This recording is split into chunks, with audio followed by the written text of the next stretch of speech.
After the success of Euro 2008, Russian footballers became fashionable on the continent. Andrey Arshavin, Yuri, Zhirkov and Roman Pavlyuchenko all moved to English clubs, closely followed by Diniyar Bilyaletdinov.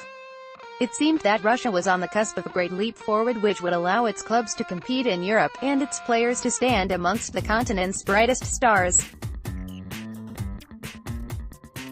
But since then, no such leap has been taken, and Russian football has regressed.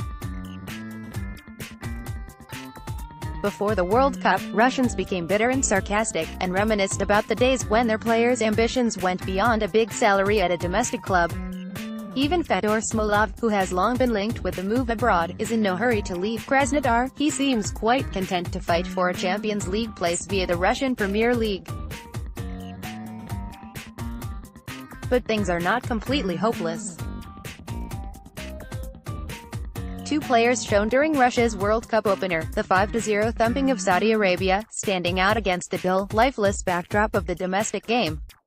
First was Dmitry Cheryshev, who plays in Spain and was previously on the books at Real Madrid. The second was CSKA Moscow's Aleksandr Golovin. A creative midfielder, Golovin was first brought into the CSKA first team by Leonid Slutsky in 2016 as a relative unknown. Even then, Golovin stood out thanks to his vision, intelligence and quick thinking. His rise was quiet and gradual. He is not a flamboyant person and is not prone to announcing his ambitions publicly. But worked hard, and a short time later he was a regular in the first team, replacing the experienced Roman Zhirkov. That year, Slutsky, having taken over the Russian national side, included Golovin in his squad for the European Championship. The playmaker featured in all of Russia's group games, but was unable to influence the result. Russia crashed out of what was far from the toughest group, including Wales and Slovakia. What has changed since then? Golovin has matured, and his actions on the pitch have taken on a new level of class and confidence, although his playing style remains unchanged. Football agent Sandor Varga believes Slutsky is responsible for the midfielder's progress. I think the main contributor to his development has been Leonid Slutsky. He gradually brought Sasha into the fold, and in 2016 began to use him as a starter, despite the competition in CSKA's midfield. Varga says, then Slutsky took the kid to Euro 2016, where he took in the big game atmosphere.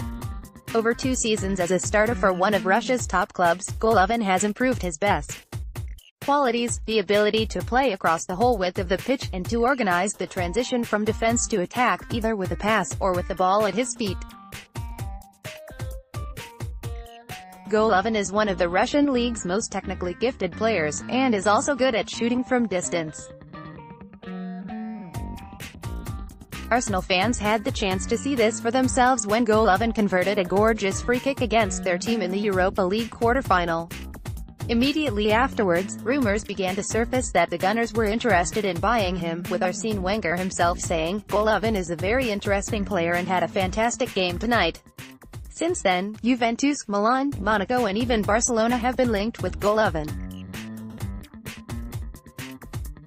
The man himself only increased this interest with his performances late in the season, when CSKA leapfrogged Spartak to take second place despite a lack of squad depth and an aging defense.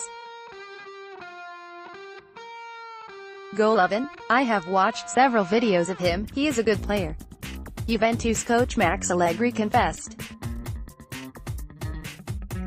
Meanwhile, Juve CEO Giuseppe Marotta not only praised Golovin, but openly spoke about a possible transfer by Golovin.